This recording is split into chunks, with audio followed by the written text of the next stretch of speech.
સુરત મહાનગરપાલિકાની ચૂંટણીના ઉમેદવાર જાહેર થયા બાદ આજે એટલે કે શનિવાર 6 ફેબ્રુઆરીના રોજ ઉમેદવારી ભરવાના અંતિમ દિવસે ઉમેદવારોનો રાફડો પાડ્યો હતો। ત્યારે ભાજપના વોર્ડ નંબર 22ના ઉમેદવાર કૈલાસબેન સોલંકીએ સમર્થકો સાથે પહોંચી ચૂંટણી અધિકારી સમક્ષ પોતાની ઉમેદવારી નોંધાવી હતી અને જીતનો આશાવાદ વ્યક્ત કર્યો હતો।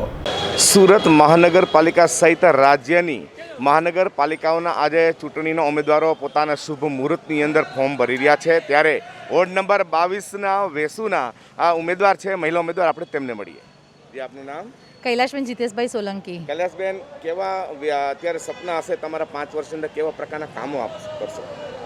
સપના તો ભારતીય જનતા પાર્ટીએ જે જોયા છે એને હું સંપૂર્ણ રીતે પૂર્ણ કરવાની કોશિશ કરીશ।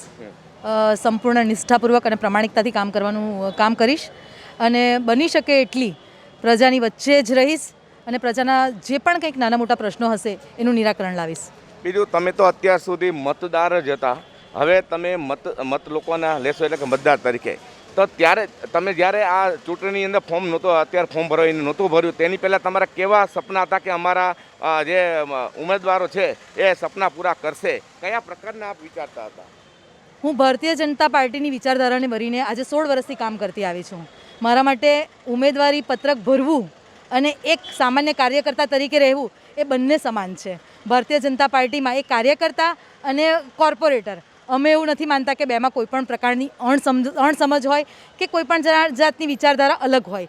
એટલે હું એઓના જે કામ અમે પહેલેથી સાથે જ મળીને કામ કરતા આવ્યા છે, પરંતુ એક શાસન અને એક સંગઠન, આ બેનો સમન્વય હતો અને એ સમન્વય અત્યારે પણ જોવા મળશે જ તમને। એટલે કામગીરીમાં તો કોઈ ફરક અમને પડવાનો જ નથી। જે કામોની જે વણઝાર ભારતીય જનતા પાર્ટીએ શરૂ કરી છે, જે વિકાસના કાર્યોની સફળતા એમણે મેળવી ચૂક્યા છે, આજે પ્રજા એમને સંપૂર્ણપણે એમની સાથે જ વળીને કામ કરી રહી છે। ત્યારે હું ભારતીય જનતા પાર્ટીની વિચારધારા સાથે વળગીને પ્રજાની વચ્ચે જઈશ।